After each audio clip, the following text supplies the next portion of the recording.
ጤና ይስጥልን። ሀገራችንና ዓለማችን እንዴት ብለው እንዳደሩ ባጭሩ ልነግራችሁ ነው። ይህ ማሂ ፖስት ነው። በቆይታችሁ የአማራ ባንክ አገልግሎት ሊያቋርጥ ስለመሆኑ፣ የአፄ ቴዎድሮስ ንብረት ኢትዮጵያ ስለመግባቱ፣ በህገ ወጥ ስለተያዘው ከ300 ኪሎ ግራም በላይ ስጋ፣ የአፍሪካውያን ደጋፊዎች ወደ አሜሪካ ለዓለም ዋንጫ ለማምራት ያለባቸው ፈተና፣ ትራምፕና ሺጂፒንግ ስለ ሆርሙዝ ምን እንዳሉና ሌሎችንም ሰብሰብ አድርገን እነግራችኋለን። አብራችሁን ሁኑ።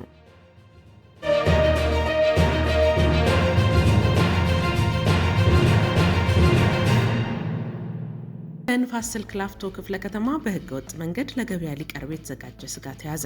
በአዲስ አበባ ከተማ ደንብ ማስከበር ባለስልጣን በንፋስ ስልክ ላፍቶ ክፍለ ከተማ በወረዳ 11 ደንብ ማስከበር ጽሕፈት ቤት በተካሄደው ድንገተኛ ኦፕሬሽን በድብቅ የታረደና ለገበያ ሊቀርብ የነበረ ከፍተኛ መጠን ያለው የእንስሳት ስጋ በቁጥጥር ስር ውሏል። ኦፕሬሽኑ የተካሄደው በወረዳ 11 ልዩ ቦታው እና ቀጠና 01 ሰው ለሰው ድር ቤት ተብሎ በሚጠራው አካባቢ ነው። ከጸጥታ አካላት ጋር በተቀናጀ መልኩ በተደረገ ጥብቅ ፍተሻ ስጋው ስለመያዙ የዳጉ ጆርናል ዘገባም ያትታል። ጤንነታቸው ያልተረጋገጡ 13 የታረዱ በጎች፣ 14 ፍየሎች እንዲሁም ጽዳቱ ያልተጠበቀ 312 ኪሎ ግራም ስጋ በዚሁ መካከል የተያዙ ናቸው። የወረዳው የደንብ ማስከበር ጽሕፈት ቤት ኃላፊ አቶ ተክሉም እንደገለጹት የተያዘው ስጋ እንዲወገድ ለአዲስ አበባ ቄራዎች ድርጅት የተረከበ ሲሆን ድርጊቱን የፈጸሙ ግለሰቦችም በሕግ እንዲጠየቁ ተደርጓል። እንዲህ ያለው መሰል ሕገወጥ እርዶችም ሆነ ማንኛውም የደንብ መተላለፍ ሲገጥማችሁ በነፃ ስልክ መስመር 9995 ደውላችሁ ንገሩንም ብለዋቸዋል። አማራ ባንክ አገልግሎቶቹን በጊዜያዊነት ሊያቋርጥ መሆኑን አሳውቋል። ባንኩ አገልግሎት የሚያቋርጠው የሲስተም ማሻሻያ ለማድረግ በማሰብ ስለመሆኑ በማህበራዊ ገጹ ላይ አስታውቋል። ይህን ተከትሎም የባንኩ ደንበኞች ከነገ ጀምሮ ለ2 ቀናት አገልግሎት ማግኘት አትችሉም። ይህ ማለት ከዛሬ ግንቦት 7 ቀን 2018 ዓ.ም ከሌሊቱ 6 ሰዓት ጀምሮ እስከ እሁድ ግንቦት 9 ቀን 2018 ዓ.ም ጠዋት 12 ሰዓት ድረስ ይቋረጣል ማለት ነው። በእነዚህ ጊዜያት ውስጥ ባንኩ የሚሰጣቸው አገልግሎቶች ማለትም የቅርንጫፍ፣ የሞባይል ባንኪንግ፣ የኤቲኤም እና የፖስ አገልግሎቶች በጊዜያዊነት ይቋረጣሉ ተብሏል። ስለሆነም ይህንኑ ከወዲሁ አውቃችሁ አስፈላጊውን ዝግጅት እንድታደርጉ ባንኩ አሳስቧል። በመቅደላ ጦርነት ጊዜ የተዘረፉ ቅርሶች ተመለሱ። ኢትዮጵያ እነዚህን ቅርሶች በእጇ የምታስገባው ከ158 ዓመታት በኋላ ነው። ከቅርሶች ውስጥ በመቅደላ ጦርነት ጊዜ የተዘረፉ የአፄ ቴዎድሮስ የፀጉር ቆንደልና የልብስ ቁራጮች እንዲሁም የወርቅ አምባርና የሸማ ሸሚዝ ቁራጮች ይገኙበታል። ቅርሶቹ የተመለሱት ከእንግሊዝ ሀገር ሲሆን ቅርሶቹን ያመጡት የእንግሊዝ የንግስቱ ቤተሰብ ሙዚየም ኃላፊና ዶክተር አሉላ ፓንክረስት የኢትዮጵያ ቅርስ አስመላሽ ኮሚቴ አባልና ተከራካሪ ናቸው። የኢትዮጵያ ቅርስ ባለስልጣን ዋና ዳይሬክተር ረዳት ፕሮፌሰር አበባ አያሌውና የኢትዮጵያ አርበኞች ማህበር አባላት ቦሌ ዓለም አቀፍ ኤርፖርት በመገኘት ለቅርሶቹ ደማቅ አቀባበል አድርገዋል። የኢትዮጵያ ቅርስ ባለስልጣን ዋና ዳይሬክተር በበኩላቸው ታሪካዊ የሆኑ ቅርሶች በተለያዩ ምክንያቶች ከሀገር ውጭ የወጡት ወደ ኢትዮጵያ የመመለስ ስራ በትልቅ ትኩረት እየተሰራ ነው። በተለይ ይህ ዓመት አመርቂ የሆነ ስራ የተሰራበት ዓመት ነው፣ ትልቅ የዲፕሎማሲ ስኬትም የተገኘበት ዓመት ነው ብለዋል። ዛሬ ግንቦት 7 2018 ዓ.ም በባለስልጣን መስሪያ ቤቱ የቅርሶች ርክክብ እንደሚደረግም ሰምተናል።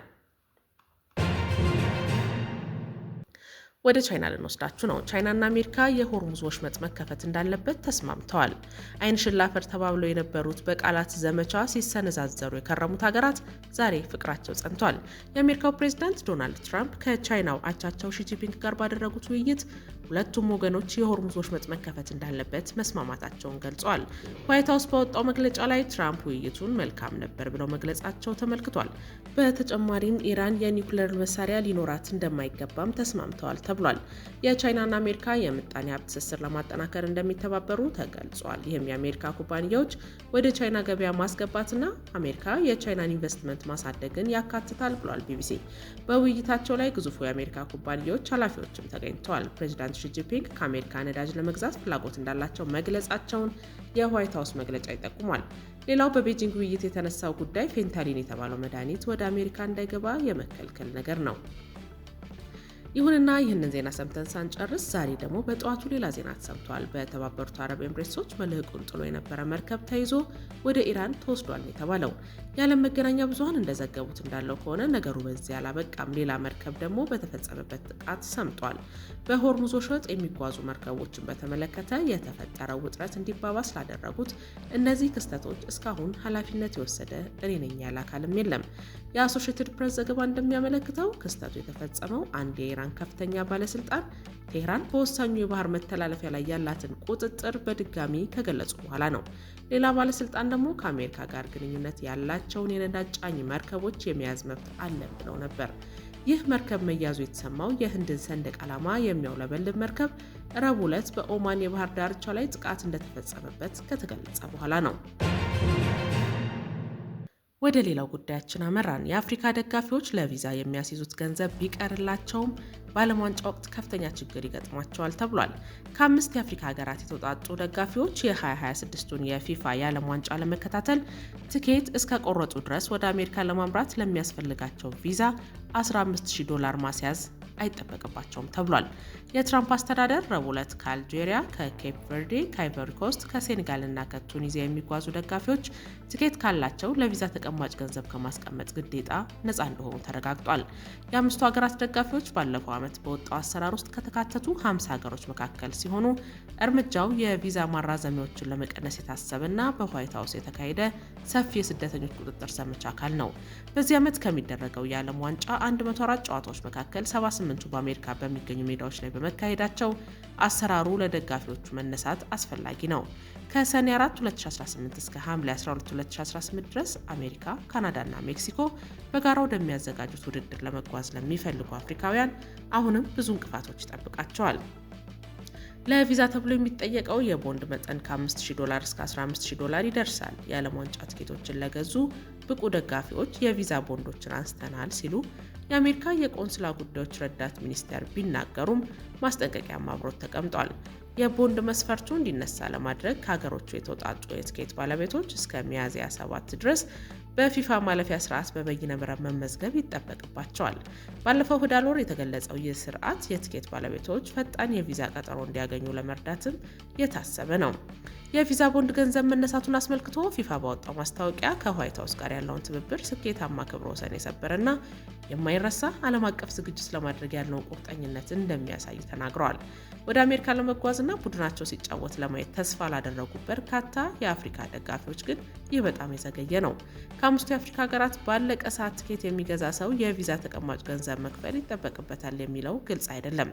የአይቮሪ ኮስትና የሴኔጋል ተጓዦችን በትራምፕ አስተዳደር በተጣለው የጉዞ እገዳ ምክንያት ከፊል ገደቦች ገጥሟቸዋል። ከታህሳስ በፊት ቪዛቸውን ያላገኙ የሁለቱ የምዕራብ አፍሪካ ሀገራት ደጋፊዎች ወደ አሜሪካ ለመጓዝ የጉብኝት ቪዛም አይሰጣቸውም።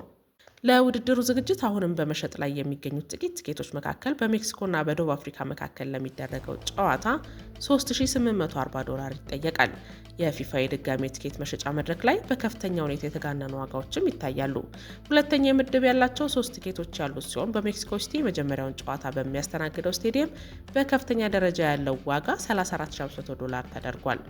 ባለፈው ዓመት መጨረሻ ላይ የአሜሪካ መንግስት ከደርዘን የሚቆጠሩ ሀገሮች የሚመጡ ቱሪስቶች የ5 ዓመት የማህበራዊ ሚዲያ ታሪካቸው እንደ መግቢያ ቅድመ ሁኔታ ማቅረብ እንደሚጠበቅባቸውም አስታውቋል። ይህ በዓለም ዋንጫ ወቅት ጎብኚዎችን ሊጎዳ የሚችል ሌላ የኢሚግሬሽን ፖሊሲ ነው። 10 የአፍሪካ ቡድኖች በዓለም ዋንጫ ላይ መሳተፋቸው ክብረ ወሰን ቢሆንም ግን ቡድኖቻቸውን በአካል ለመደገፍ የሚፈልጉ ሰዎች ከፍተኛ ገንዘብ ያስፈልጋቸዋል። ወደ ኩባ መራን። ኩባ ሙሉ ለሙሉ ነዳጅና ናፍጣ እንደጨረሰች የኢነርጂ ሚኒስተሯ ተናግረዋል። ሚኒስተሩ ከሀገሪቱ ብሔራዊ ቴሌቪዥን ጣቢያ ጋር ባደረጉት ቆይታ በጣም ውስን የጋዝ ክምችት ብቻ ቀርቶናል ብለዋል። አሜሪካ የጣለችውን ማዕቀብ ተከትሎ የኩባ የኃይል አቅርቦት አደጋ ተጋርጦበታል። ሮይተርስ እንደዘገበው ትላንት በተለያዩ የሃቫና አካባቢዎች የኃይል መቆራረጥ ያማረሯቸው ነዋሪዎች ተቃውሞ ለማሰማት አደባባይ ወጥተዋል። የኩባ ኢነርጂ ሚኒስትር ድፍድፍ ነዳጅ አልቋል፣ ጋዝ አልቋል፣ ናፍጣ አልቋል፣ ደጋግሜ እየተናገርኩ ነው፣ የቀረን ጥቂት ጋዝ ብቻ ነው ብለዋል። ለቆይታችሁ እጅግ እናመሰግናለን። አመሻሽ ላይ ሰብሰብ ባደረግናቸው ሌሎች ዘገባዎች እስክንገናኝ ሰላም ቆዩልን።